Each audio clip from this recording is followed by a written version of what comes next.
So as much as it looks challenging, there is an opportunity, because when we look at the fuel and the interruption, the possibility for renewables and the possibility for depending more on green hydrogen, and the possibility of creating transmission lines from, in our case, Egypt to Europe and so forth, depending on renewables, this is an opportunity. So despite how murky it looks, there are examples and there are ways to draw private sector investments into countries. But let me focus on the message of COP27.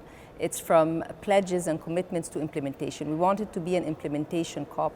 And for that to happen, there needs to be a way for all the private sector commitments that were made in Glasgow to make their ways to countries. And the only way to do that is if more climate finance, ODA, is presented to actually de-risk some of the private sector investments. So despite the conversation today on the immediate impact of the war, the humanitarian effect, and so on, but you know, the climate issue is one which is a common denominator. It will continue to be there, and what we want to emphasize, for example, adaptation was very big in Glasgow. We want to push that further because of the importance of agriculture for food security. This is what we're seeing today. So if we are able to increase investments in, and you know, there's a misconception that private sector does not make money from adaptation. That is not the case. We want to show that no, on the contrary, and this war has shown that.